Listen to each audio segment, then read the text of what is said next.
Millefleur, ein Teppich, der seit 554 Jahren magisch anzieht und fasziniert.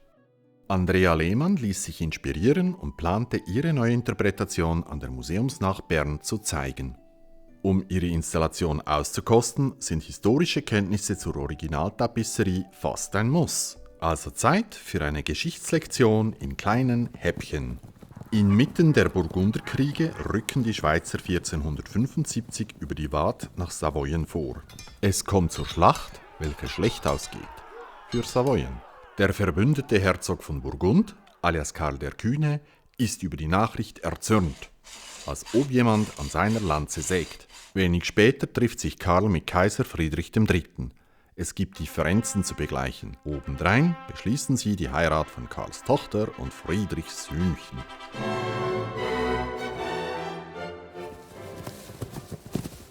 Jetzt hat Karl den Rücken frei und zieht mit seiner Armee und all seinen Reichtümern über den offenen Jura Richtung Bern. Den dortigen Rädelsführer will er die Expansionsgelüste gehörig austreiben. Bei Grandson stößt er auf eine Garnison von 800 Mann und heftigen Widerstand. Nach 10 Tagen Belagerung und Artilleriebeschuss sind diese kapitulationsbereit. Karl verspricht großzügig freien Abzug. Als Abschreckung an die Adresse von Bern lässt er aber die Männer ergreifen, aufknüpfen und ersäufen. Jetzt erst recht und voller Zorn mobilisieren sich die Eidgenossen mit ihren Verbündeten. Am Morgen des 2. März 1476 greifen Späher ein vorgeschobenes Burgunderlager an und lösen dadurch die Schlacht aus. Als die Burgunderkavallerie die Eidgenossen angreift, formen sich diese zu einem Viereck, abgegrenzt von 2 Reihen Soldaten mit 6 Meter langen Lanzen, die denjenigen der Gegner überlegen sind. Nach 3 Stunden erfolglosem Kampf macht Karl der Kühne einen Fehler. Er lässt seine Truppen zurücknehmen, um die Schweizer in die Ebene zu locken.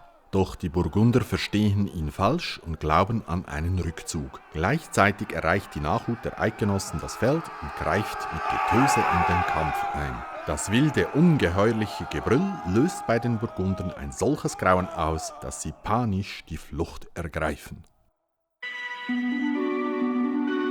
Im verlassenen Burgunderlager machen die Schweizer reiche Beute. Erlesene Stoffe, Edelsteine, Kunst, Waffen und 400 Geschütze. Sie entdecken auch den von Jean de Haas 1466 fabrizierten Wandteppich mit den 1000 Blüten.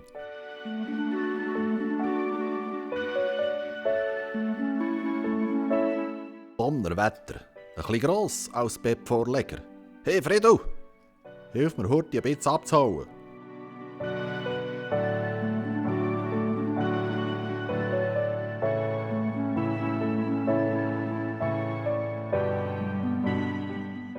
Als ich zuerst mal vor diesem 1000-Blumenteppich stand, sind mir Bilder von Blumenwänden mit frischen Blumen in den Sinn gekommen.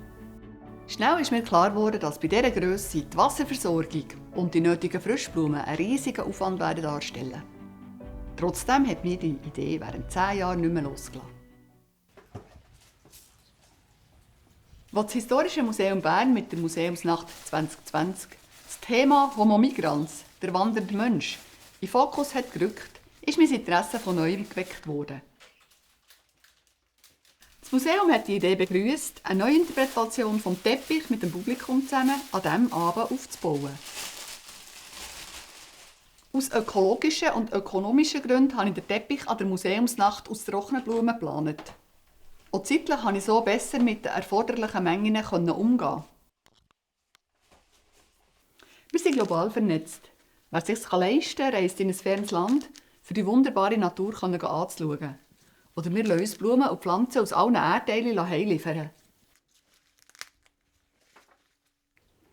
Ungeliebte Stichworte dazu: Flugmeilen, Produktion, Verpackung, Transport, Lagerung, Verarbeitung, Entsorgung. Blumen blühen im Frühling und vermitteln positive Energie. Darum sind sie das ganze Jahr durch gefragt. Andererseits ist Nachhaltigkeit, Biodiversität und einheimische saisonale Frischprodukte ein riesiges Thema. Das ist ein Widerspruch. Blüten sind flüchtig und kostbar. Frische Blumen im Winter sind Mangelware und dementsprechend ein Luxus. Mit dem Teppich hat der Karl der Kühne das Symbol von seiner Macht zu jeder Jahreszeit bei sich gehabt. Ein Paradies ohne Anfang und Ende unter der Herrschaft von Burgund. Schon beim ersten Museumsbesuch ist mir bewusst worden, dass die eingewobenen Blumen nicht zur gleichen Zeit blühen können. Da stellt sich die Frage, woher das Wissen ist gekommen. Schon dann sind Feldherren, Händler und Abenteurer quer durch Europa gezogen. Sie haben fremde Güter und Kulturen mitgebracht, die sich bei uns integriert haben. Man geht davon aus, dass die Vorlage für einen Teppich ein italienisches Herbarium war, also eine Sammlung von Blumen, die man zwischen Fliessblätter und Bretter gepresst hat. Anfang November bis im März habe ich mit dem Sammeln und Trocknen von unverkauften und aufgeblühten Blumen angefangen. Die Berner Blumenbörse und Blumenmarsen haben mich grosszügig unterstützt. Durch das Teeren konnte ich die Vielfalt erhalten. Zum Einstimmen für die Neuinterpretation des Streublumenteppichs habe ich Recherchen unternommen und bin auf spannende Sachen gestossen. Der Klatschmohn und seine Begleiter, die Kornblumen und die Kamille, kommen aus dem Orient und wachsen auf dem Acker. Die Kornblume war bei den Bauern überhaupt nicht beliebt, weil ihre Stängel die Sägesse stumpf gemacht haben. Das Modewort Neophyt bedeutet neue Pflanzen und bezeichnet importierte Pflanzen seit der Entdeckung von Amerika. Der prominenteste Neophyt ist der Herdöpfel. Ohne Kolumbus gäbe es unser Nationalgericht Rösti also nicht. Die Sonnenblume im bäuerlichen Logo kommt aus Amerika. Das Granium auf den Fenstersims der denkmalgeschützten Häuser in der Altstadt zu Bern aus Südafrika. Hortensien, Gladiolen und Dahlien wären weitere Beispiele. So hat viel Vertrautes einen fernen Ursprung, ist durch Migration zu uns gekommen und ist heimisch geworden. In meiner Arbeit wird Vielfalt zelebriert. Der Teppich gewinnt so eine Ausstrahlung.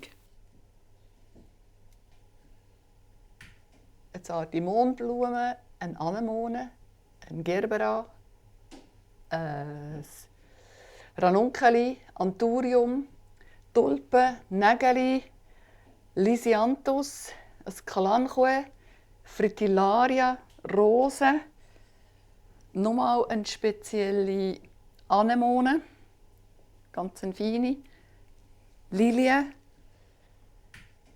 Ornidogallum, Tulpen, Narzissen, Mimosen, kleine Polyantarosen, Osterglocken. Ich glaube, jetzt habe ich alles. In der heutigen global vernetzten Welt wird nicht nur Pflanzliches integriert, auch Schädlinge und Viren gehen auf Reisen. Mitten in den Vorbereitungen für den Teppich wird der Corona-Lockdown ausgerufen. Und damit der Museumsnacht 2020 der Stecker gezogen. Ein Schock, alles vorbei. Die wunderschönen Trockenblumen, der ganze Aufwand und all die Erfahrungen, die wollte ich nicht einfach kübeln. Ich habe nach neuen Möglichkeiten gesucht, aber die ursprüngliche Idee die war am besten. Mit ein bisschen Glück habe ich den idealen Ort gefunden, für die Installation doch noch umzusetzen. Im Gegensatz zur Museumsnacht, wo das Zusammenarbeiten mit den Besuchern im Mittelpunkt gestanden, konnte ich mit diesem neuen Setting verschiedene Ansichten realisieren.